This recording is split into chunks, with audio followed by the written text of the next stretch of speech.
दोस्तों नमस्कार, मैं हूं महेंद्र। आपका हमारे YouTube चैनल एडवोकेट महेंद्र में बहुत बहुत स्वागत है।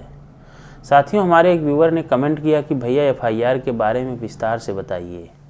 तो दोस्तों आज हम बात करेंगे FIR के बारे में कि आखिर FIR क्या होता है, यह कब दर्ज कराया जाता है, इसे कौन दर्ज करा सकता है, इसमें कौन कौन सी बातों का ध्यान रखना होता है। इन सब बातों की चर्चा इस वीडियो में करेंगे। साथियों, आपसे अनुरोध है कि इस वीडियो को आप पूरा देखेंगे और अंत तक हमारे साथ बने रहेंगे।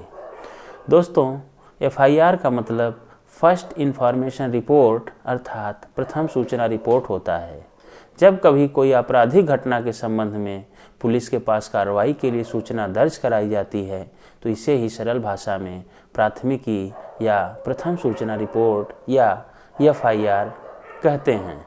दोस्तों, प्रथम सूचना रिपोर्ट सदैव किसी भी अपराध के बारे में पुलिस को लिखित या मौखिक रूप से सूचित किया जा सकता है।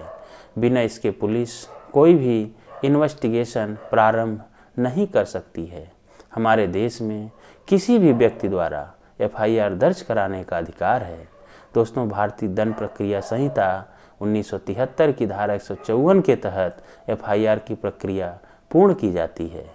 दोस्तों, FIR संज्ञेय अपराध अर्थात कॉग्निजेबल ऑफेंस में ही दर्ज किया जाता है। संज्ञेय मामलों में FIR कोई भी दर्ज करा सकता है। इसके तहत पुलिस को अधिकार होता है कि वह आरोपी को गिरफ्तार करे और जांच पड़ताल करे। जब अपराध संज्ञेय नहीं होता है तो बिना न्यायालय के आदेश के कोई कार्रवाई नहीं की जा सकती है। दोस्तों, कभी कभी ऐसा भी होता है कि FIR दर्ज कराने वाला व्यक्ति पढ़ा लिखा नहीं होता, तो ऐसी स्थिति में परेशान होने की कोई बात नहीं है। उक्त व्यक्ति को थाने जाकर और बोलकर अपनी रिपोर्ट दर्ज करानी चाहिए। थाने में उपस्थित नियुक्त प्रभारी आपकी सूचना सुनकर लिखेगा, तत्पश्चात पढ़कर आपको सुनाएगा। संतुष्ट होने की स्थिति में आप अपना अंगूठा लगा सकते हैं। दोस्तों, अब बात आती है कि क्या FIR की एक प्रति आपको प्रदान की जाएगी या नहीं। तो इस बारे में आपको बताते चलें कि FIR के पश्चात धारा 154(2) CRPC में प्रावधान है कि FIR दर्ज होने के पश्चात संबद्ध पुलिस अधिकारी आपको FIR की एक कॉपी फ्री ऑफ कास्ट प्रदान करेगा। दोस्तों, बात कर लेते हैं कि यदि FIR पुलिस स्टेशन पर दर्ज नहीं होता है तो क्या करेंगे। यदि आपका FIR पुलिस दर्ज नहीं करती है तो आपको दंड प्रक्रिया संहिता की धारा 154(3) में यह अधिकार है कि आप डाक के माध्यम से या स्वयं उपस्थित होकर इसकी सूचना जिले के पुलिस अधीक्षक दे सकते हैं।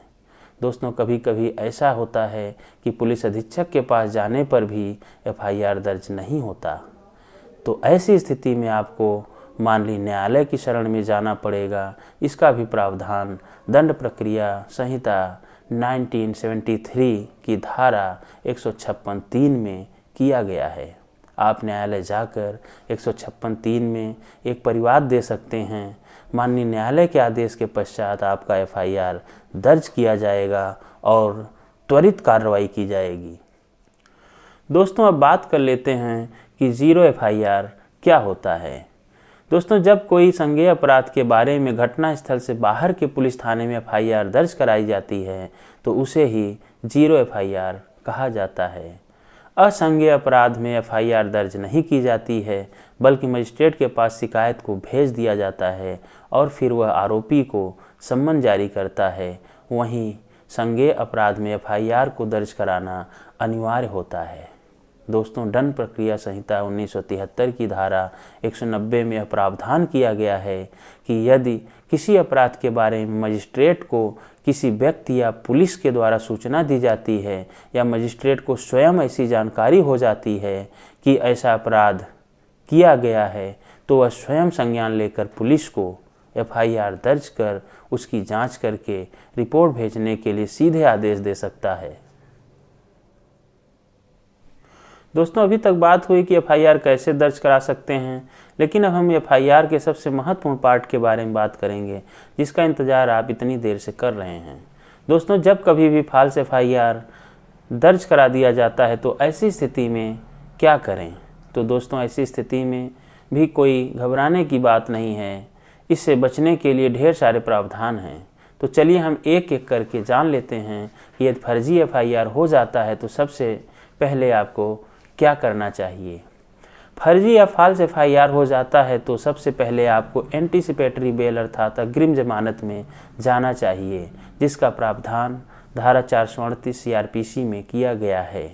और हाँ दोस्तों, बेल के लिए आप सीधे लोअर कोर्ट यानी कचहरी या फिर हाई कोर्ट दोनों में से किसी में भी जा सकते हैं।